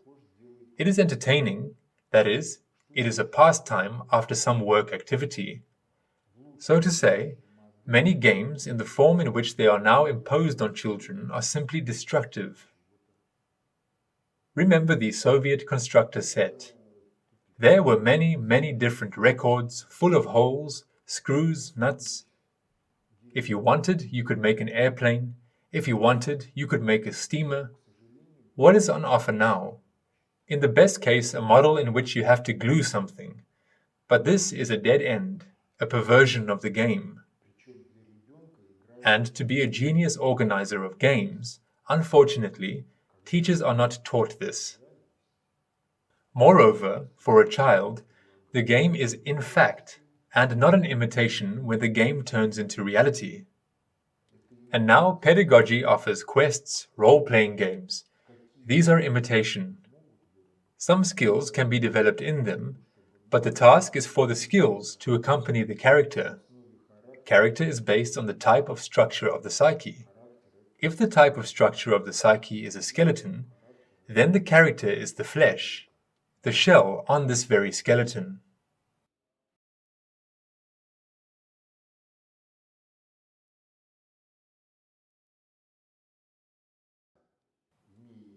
Primarily, children are not born into a crowd elite society, but children are born into a family. That is, all claims that are expressed in relation to a crowd elite society must be shown in relation to the family. If a child grows up in a family in such a way that his initiative is encouraged, to the best of his ability, he participates in family life, starting from weekly cleaning in the apartment, letting him wipe the dust crookedly and askew. After him, it's necessary to clean again, no problem. Let him clean like he knows how. Let him be proud of cleaning, participating in family life, participating in cooking, and so on. Then he will come to school already having this initiative. Statistics show that if a mother smokes, quite often children have attention deficit disorder. He is not able to concentrate on anything. In this case, he is not schoolable. Again, the blame lies with the parents. Furthermore, immobility in the classroom is also a catalyst for the same attention deficit hyperactivity disorder. Therefore, if we talk about what to do with the system, it needs to be rebuilt. How to rebuild it? Rebuild it piece by piece. If you have prepared a staff of teachers for alternative pedagogy and can equip a school with this staff, you must temporarily close the school and then reopen it with a new staff of teachers.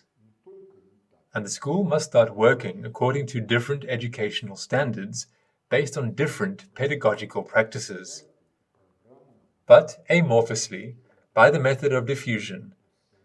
So if an innovative teacher comes to school and begins to convince everyone there, then the system halts him. Not to mention the fact that the current school teaches not only the wrong way, it also teaches the wrong thing. That is, educational standards and training programs that were formed in the post-Soviet era should be boldly thrown into the trash. And different educational standards should be introduced with different programs. Moreover, everything should start with teaching the child to sense his body, his psyche, and for this you need a coach in holistic movement and psychological practices, since the return to species grace at the same time allows one to develop skills of self-mastery. If the child is able to create a free will reasoning mood that allows him to effectively learn, then there will be no problems at school. Look at our schools. In high school, an excellent student is restless from idleness and does not know what to do because he is able to grasp the theme of the lesson in 5 minutes. The weaker students in the class suffer from the fact that in 45 minutes they are not able to master the theme of the lesson. Moreover, these same underachievers can read Three Musketeers overnight, and the next day in detail tell their friends what they have read, depicting the entire set of characters. But to read 3 pages from a geography textbook and recite them to the teacher, for him is an overwhelming task. Why? Because he read Three Musketeers in one mood, and the textbook of geography in another. And if he possessed the skills of self-mastery that allow him to read a geography or chemistry textbook in the same mood in which he read the Three Musketeers, then he will read a chemistry textbook in 2 days. he will understand the meaning in a week. The question is, what to do for the rest of the year? These are different pedagogical technologies. These are different educational standards. This is a different pedagogical culture, and this pedagogical culture must be developed and implemented.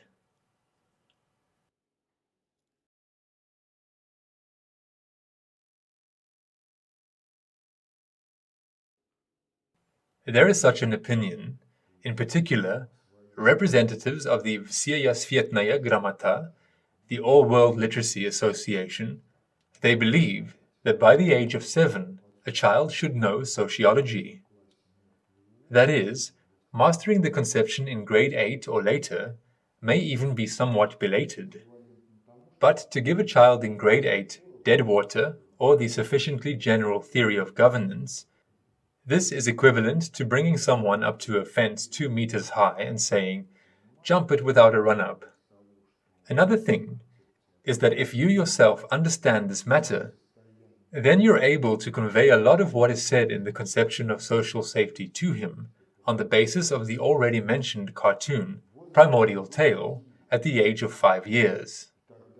And then he himself, in the 8th grade, will take up the sufficiently general theory of governance and read it like his own dear friend who simply found him, his own lexical shell. Therefore, the problem is not how, but the problem is that many tasks are set incorrectly and not at the right time.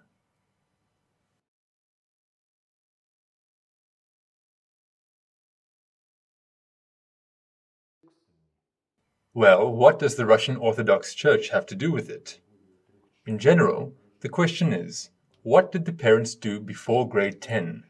Because this is a case that has already been neglected. If in the 10th grade the question still arises, then you can show the texts, offer to read, think and report to your parents your opinion about those texts and others. Then you still have to discuss, but you can discuss it if you have brains and the child is able to think. If until the 10th grade he has studied in such a way that he is no longer in the condition to ponder, but thinks in texts, and thinks in some way, and a phrase where there are more than 3 members of a sentence is too heavy for him, then the matter has been allowed to fall into neglect. And what to do with adults is already a special topic, because how to encourage adults towards self-education and personal development is an open question, and this is the problem of the adult world.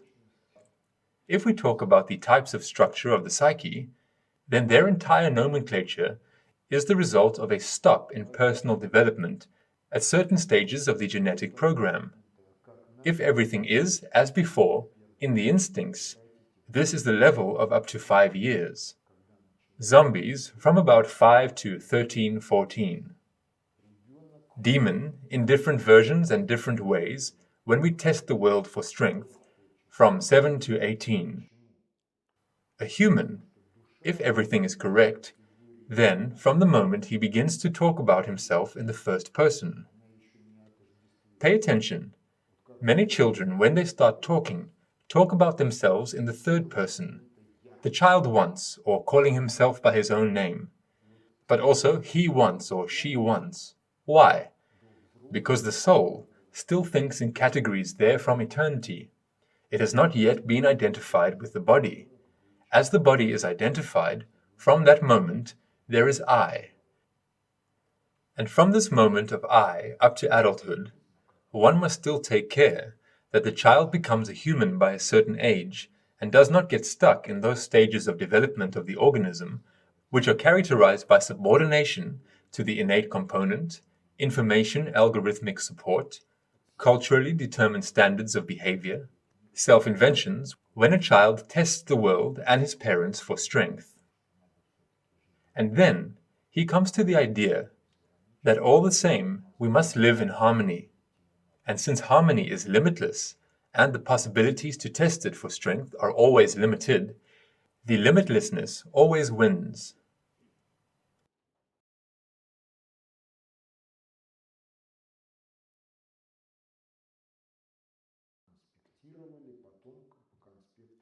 Parents need it themselves. Moreover, the system itself, when the teacher explains something, is a sad heritage from the Middle Ages. Why? Because there was no internet, no printing house, many books in the library were chained to the shelf, and the teacher dictated. The students took notes, they recapitulated, then they studied from the notes. Now there is the internet, there are printers, there is enough paper.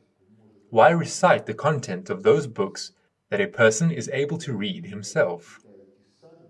A teacher in modern conditions is effective if he knows the problems. He can relate where what is written. Then, gang, read it yourself. Later, we will discuss. But this again is different pedagogical technologies that the Ministry of Education and Science opposes. Under normal conditions, a student or school child at the beginning of the academic year or semester, quarter, should receive a list of references that he is obliged to read. Further disputes and seminars according to the list. Didn't read it, too bad. Don't have time to read it, speed reading courses, read it. But this can be effective when senses, intuition, and figurative imagery thinking of the right hemisphere are not excluded from the process.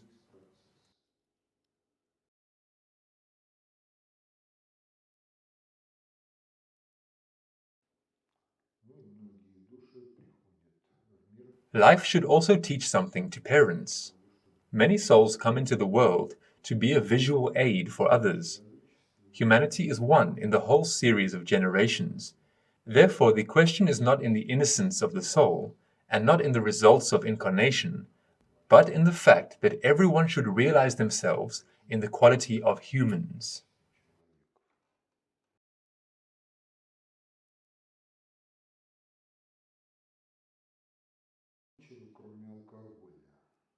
Alcoholics are generally not receptive to anything other than alcohol.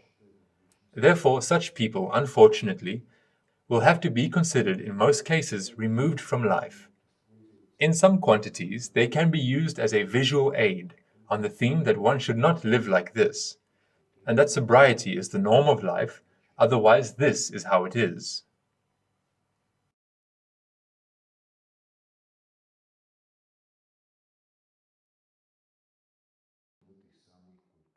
Do not put a barrier between yourself and the children when they are small, and engage with them to rethink and review this very culture. And for this, it is necessary to consider life situations, enter them in different roles, so that the child would see life from different sides and would not be a slave to his eye-centrism.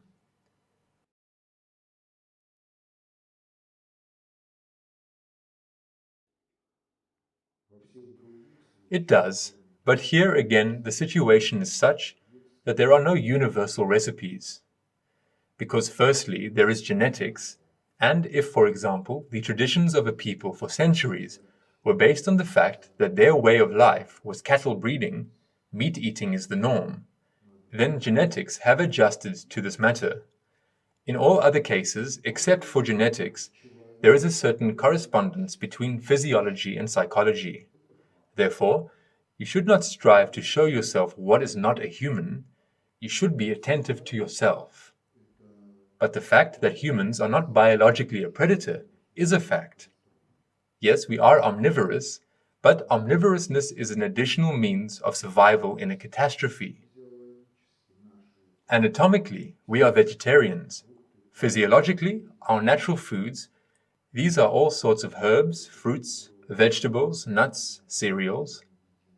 And the fact that culture has developed in such a way that we eat everything is a historical fact that hardly anyone can get rid of instantly, not to mention that the whole society cannot get rid of it. But it is necessary to break away from as people develop and their psyche becomes human.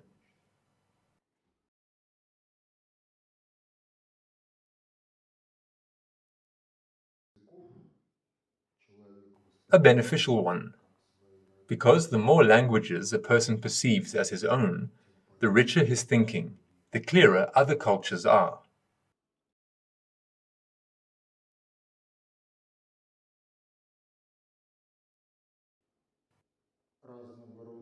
Computer shooting games, and not shooting games themselves, are also bad, because computer addiction is the substitution of some conventional reality for one's own senses and feelings. As for various kinds of war games and toys, weapons, as long as humanity is capable of war, this is even necessary. Because many problems can arise due to the fact that there is no one on hand to take up a weapon and use it efficiently against someone who has come with bad intentions.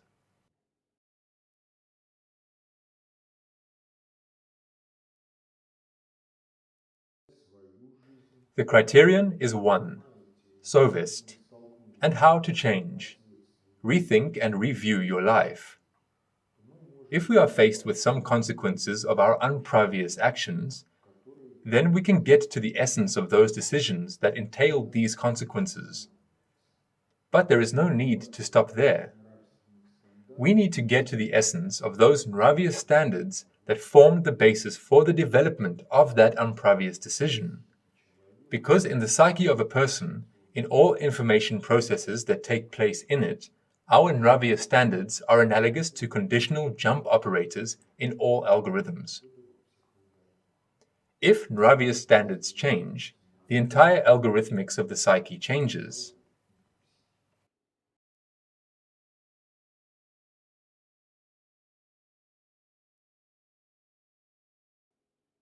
Of course it is. The question is only in that one should not impose, and in that the child should understand that practice is the criterion of truth, and learn to think independently.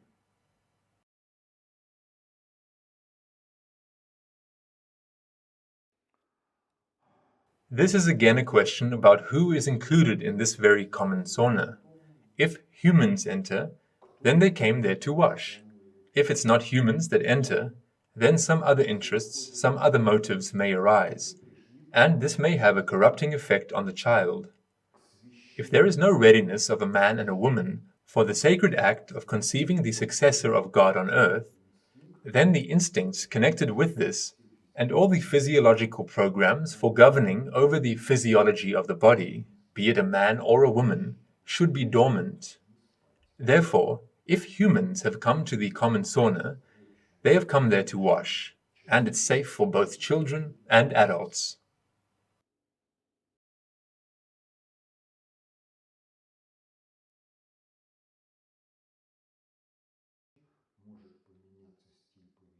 In the ancestral spirit, usually the oldest woman in the family is the egregorial leader, and if she changes the style of her behavior, changes her nraviousness, then, it would seem for no reason, the style of the behavior of the rest can change, and accordingly, the further future of those who live under the rule of this ancestral spirit.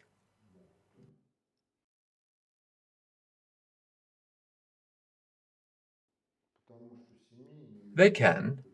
In history, such cases have happened more than once.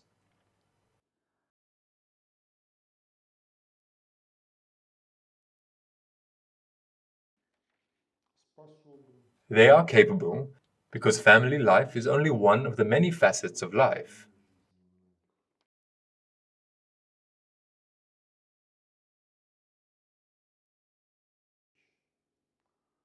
If you look at history, the essence of history is that humanity as a whole, each nation in particular, by the method of successive approximations, that is, repeating cyclically, they solve certain Nravious ethical problems. Ultimately, civilization must reach a different quality of development, where it comes out from under the power of biosphere faunal laws, and lives in a different quality of life, where everything is subordinated to love. This is the common task of mankind, but now we live in a stage when this task has not been realized. In Russian, there are two words, destiny and share, sudba and dolya. And share is often synonymous with destiny. But if destiny is a share, then a share of what? The answer to this question is that if destiny is a share is a part of the whole, then the whole is God's providence, which should be realized in the transition of mankind to a different quality of life. but a person himself chooses his share in the providence, for which he is responsible before other people and God, so that this share is fulfilled fully. This is about the meaning of life. On the one hand, when the soul comes into the world, then in destiny is multivariant, God does not impose on the soul anything that is not possible for it. On the other hand, in the same destiny, a person chooses his own share, which he realizes.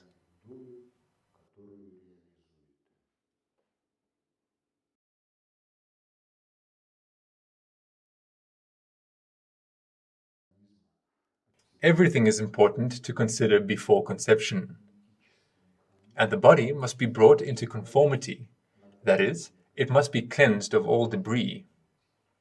In addition, there must be time for the body to be cleansed of all kinds of poisons, and so that the genetic mechanism has time to correct the errors accumulated in the past in genetics.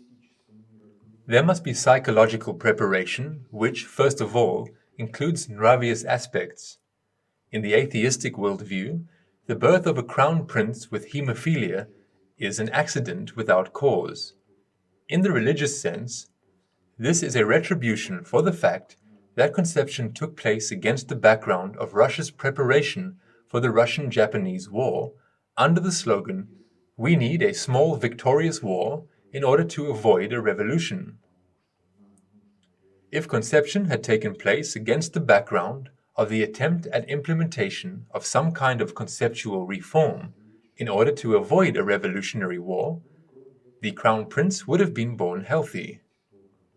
Well, besides this, it's necessary to rethink what would be a problem for the child in the ancestral egregors, and what problems would have to be solved in order not to burden his name, so that he could choose a more creative destiny and not rake the unpravious heritage of his ancestors all throughout life. Although this is also necessary, this is better done by the parents themselves before conception.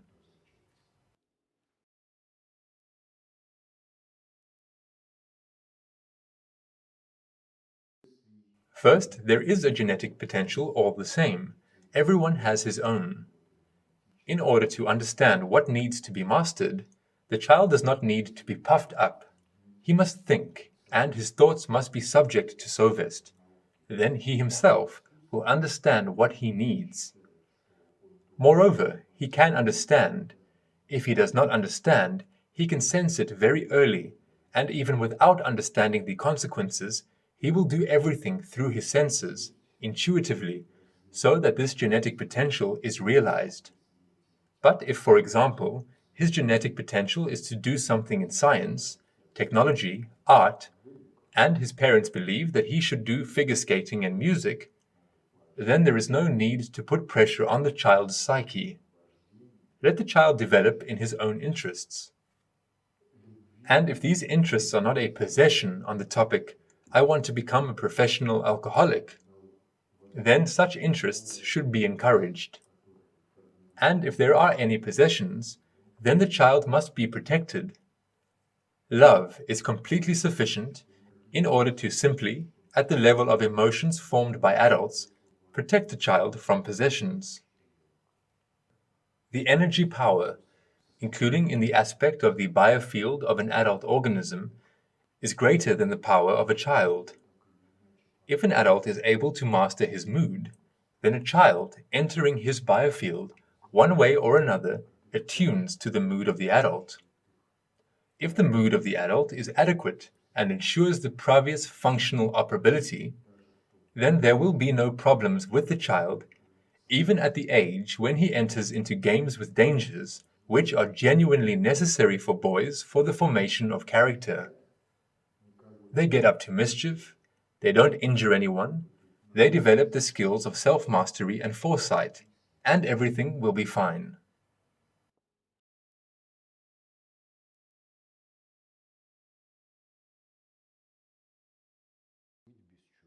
This is a difficult question. It is always specific. That is, the general recipe is to be attentive, thoughtful, not to be insensitive. and how to push an adult to development when a person arrives in complacency, when his feelings are blocked, figurative imagery thinking is blocked. These are always questions of concretics.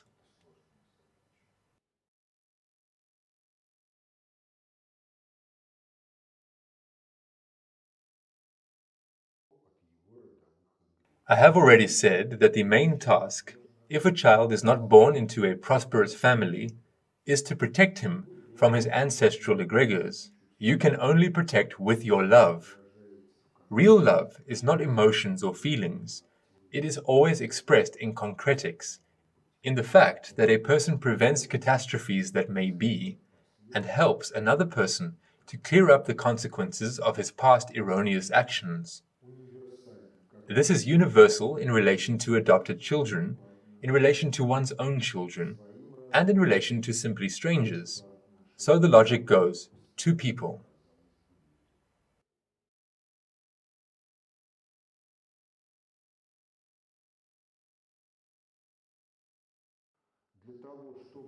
If we consider the life of society over historically long intervals of time, then all social institutions, statehood, science, the education system, are a continuation of the institution of the family, its consequence. If we talk about the current state, then the current state is a gathering of incompetent, ignorant, self-righteous people, and their complacency makes them feeble-minded and unteachable. A simple example: it takes 5 minutes to build a money circulation scheme on the basis of Kirchhoff's laws, physics course grade 6 of the Soviet school. It takes another 10 minutes to understand that if usury is present in this system, the real sector will be strangled. Science, education, healthcare, and the entire population will be in the position of financial slaves. The current constitution of Russia has existed for more than 20 years.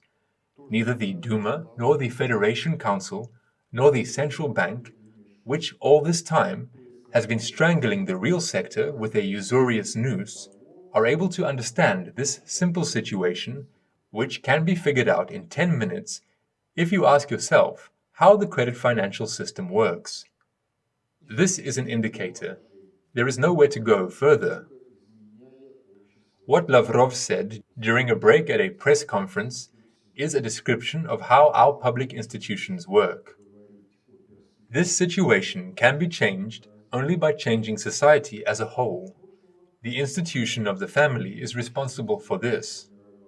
And again, if we talk about the prospects of any social development, then the analysis of the historical past shows that the future has always been formed not by the main statistical mass, which lives on the basis of automatisms and everyday interests that do not go beyond the limits of their garden, be it the garden of the estate or the wall apartments. The future has always been determined by those minorities who were at the tail of the distribution. These minorities either controlled, stimulated the development of the catastrophe as exemplified by Adolf Hitler, or created the prerequisites and implemented them in order that they be developed by society. An example of this is those Bolsheviks, who were really Bolsheviks and not Marxists.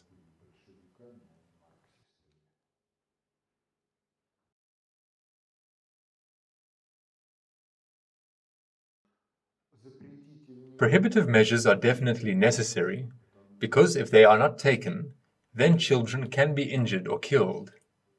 And we live in such conditions when the technosphere environment is potentially more dangerous for a child than a forest or steppe.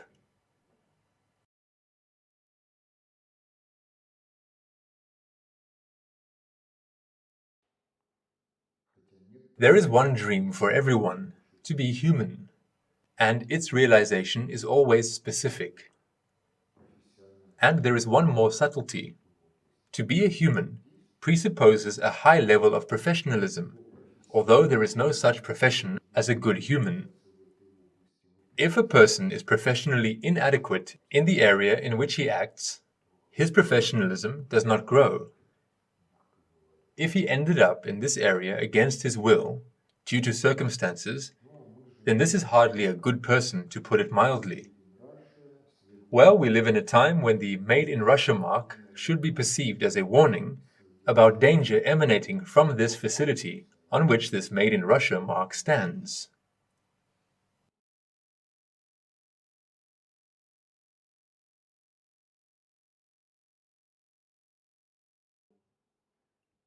Upbringing outside of the family can be useful only when the family cannot be built due to some catastrophic consequences, for example, after a war. Upbringing in the Suvorov and Nakhimov schools began from the time of about the third grade and was useful since the best teachers for their time were selected there. There were no random people. These schools were able to compensate for what the family could not give.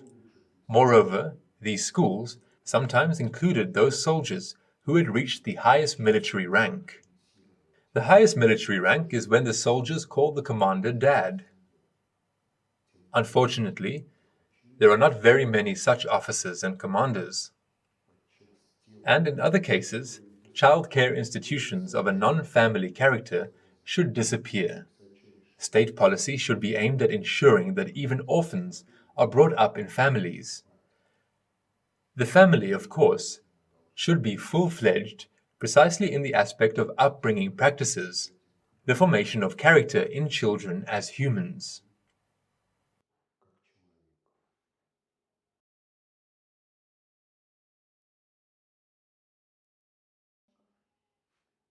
It has already been achieved. This is to put pressure on the education system, including through courts.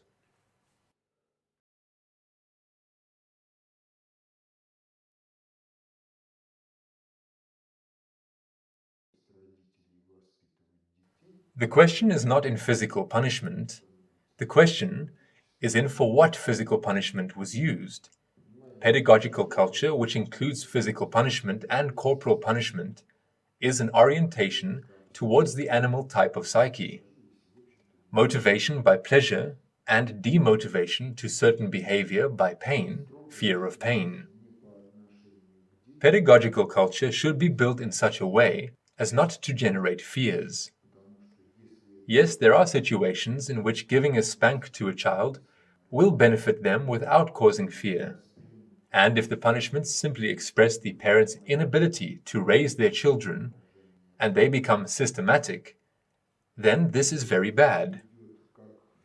A smack given on occasion is not a system. It is the concretics of the circumstances that have developed and should not be repeated. And strictness is appropriate not in relation to children, but in relation to oneself. Because if this strictness in relation to oneself is characteristic of parents, then children will perceive it as a norm, not formally simply by imitating their parents. And if everything goes like in the movie Cinderella, when Faina Ranievskaya says, and in general Cinderella, I love you much more than my daughters, I do not make a single comment to them, but I bring you up from morning to evening, then this is the collapse of pedagogical culture.